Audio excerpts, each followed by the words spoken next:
Good evening, ladies and gentlemen.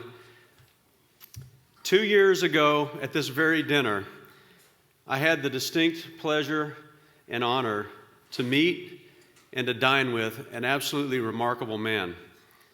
And he happens to be here again tonight, along with his daughter Julia, Eugene Polinsky.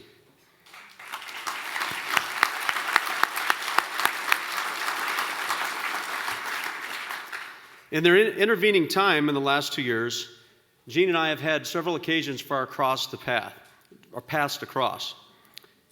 At the, it's martinis, don't disregard. There was a carpetbagger reunion in Northwest Florida, and then most recently, the stand-up of the 492nd Special Operations Wing in Herbert Field, Florida.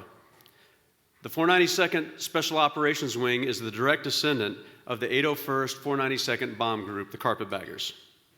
So, yes, it is a fact. AFSOC has a carpetbagger wing. This wing is deployed every day in combat and is also responsible for the testing and training in my command. They are a proud bunch of air commandos and especially proud of their carpetbagger heritage. Gene, being there for its reinception, cemented their pride and their purpose. But I'll tell you, to me, Gene is simply the Renaissance man. Interestingly, Gene was born in Manhattan Island, New York on September 11th, 1920. He grew up in Hackensack and Maywood, New Jersey. He attended Rutgers University and enlisted in the Army Air Corps in 1942. He attended navigator training at various bases out west and was eventually assigned as a B-24 navigator and ended up in the carpetbagger organization, the 492nd Bomb Group. Flying 35 single aircraft missions during the course of 1944, Gene directly contributed to and led many successful and strategic missions. Perhaps the most memorable, Gene navigated a carpetbagger B-24 nicknamed the Red Ball Express on a limpet mine mission to support the Belgian underground, saving Antwerp Harbor, the details of which are in your program. An example of his wartime awards include the Distinguished Flying Cross, 5 air medals, the French Croix de Guerre, the French Légion d'honneur. Now, of course, secrecy and discretion are obvious core attributes of the OSS. It wasn't until 50 years after this mission in Belgium that Gene and his wife Mary were made aware of the significant contribution. Gene didn't know what he was dropping outside that Joe hole when he flew the mission. The Belgians actually got in touch with Gene, wanting to express their absolute gratitude and inviting him and Mary over to receive an award. So Gene went and was a recipient of the Armée Secrète Croix d'Or, or Belgium's most prestigious national award. So that's Gene as a carpetbagger, but Gene has been much, much more in his life. After the war, Gene founded the first New York City off-Broadway theater. He earned a Grammy Award for the production of The Great American Documents for CBS, one of 2 Grammys he's won.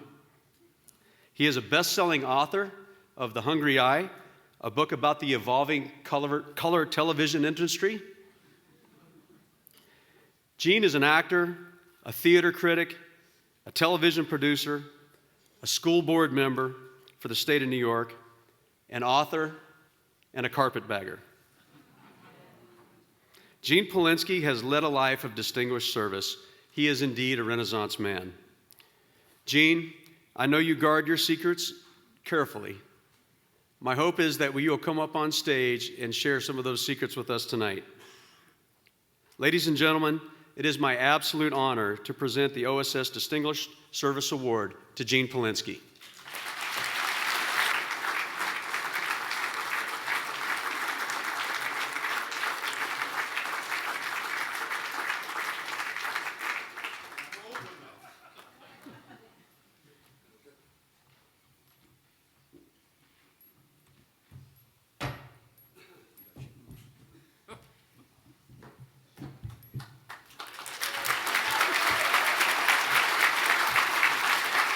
Gene.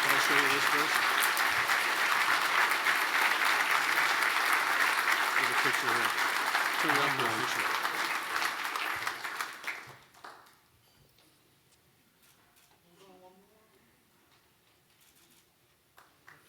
The mic is yours.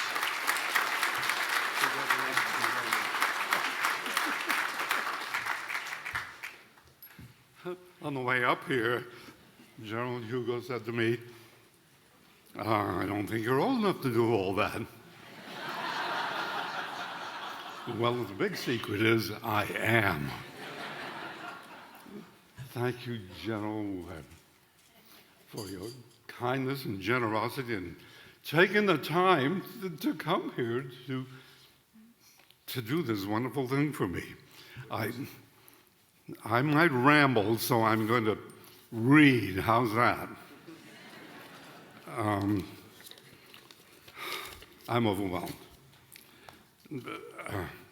As you've heard, I was a part of General Donovan's secret air operations in support of the underground in occupied Europe. We flew single sorties at night.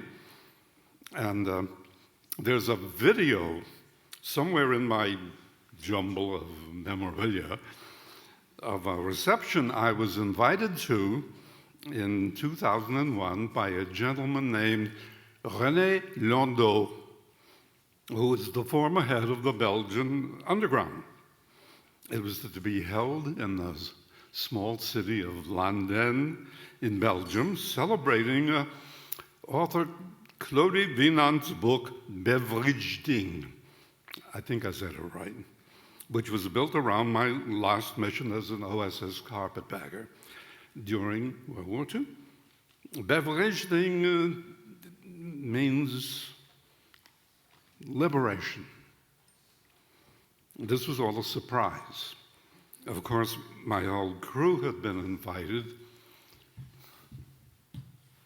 I have to tell you about that.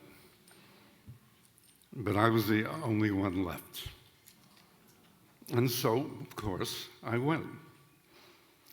What I have to tell you about this picture of my crew is this is my original crew, and I think that keen fellow Charles picked it out because it's the only picture you'll find of me smiling.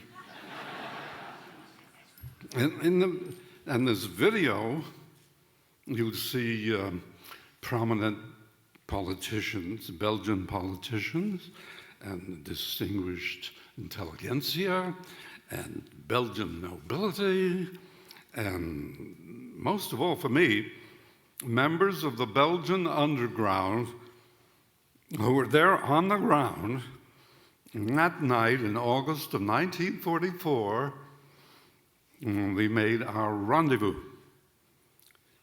There was such hugging and kissing that night, and crying, and oohing and eyeing over me. Why, I didn't know.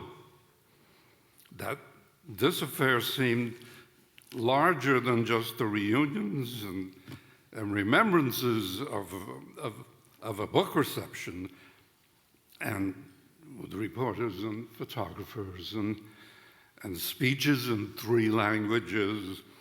And little by little, I was learning that as a result of the success of my mission, the city and the harbor of Antwerp was freed.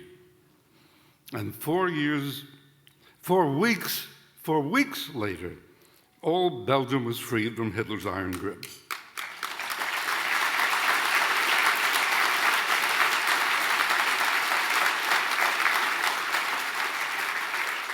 And it was there, and that reception in 2001, that I first heard the phrase, the greatest mistake of World War II. What was that greatest mistake? The endless stalemate over Antwerp Harbor. Those who controlled Antwerp Harbor controlled the progress of the war. And I was a carpetbagger, and my job as a navigator was to get us to our rendezvous with the underground and get us back to base in one piece, and I didn't know or think about anything else at the time. And after my secret missions were over, I tried to forget all about it as I was supposed to do. And then in 2001, almost 60 years later, I found out what we'd done.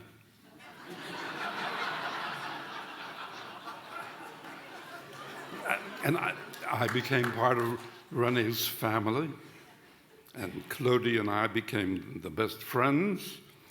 And I go back year after year, even after Rene died. It took longer to find out who, in spite of incredible opposition, was actually the one who solved the 4-year stalemate over Antwerp, the greatest mistake of World War II. It was our own General Wild Bill Donovan. Donovan's strategy changed the war and shortened the war. Of all the many incredible successes and contributions of the OSS, this has to rank up there near the greatest. Back in 2001, I was overcome when I was presented with the Belgian Croix d'Or. I accepted in the name of my crew and all who participated. And tonight, I gratefully and humbly accept this singular OSS honor in the name of all carpetbaggers, especially my crew. Neil Ellis, Glenn Stanislaus, Herb Goff, Pete Peretta, Cease Waters, Ray Orwoski, and Ray Green. Thank you all.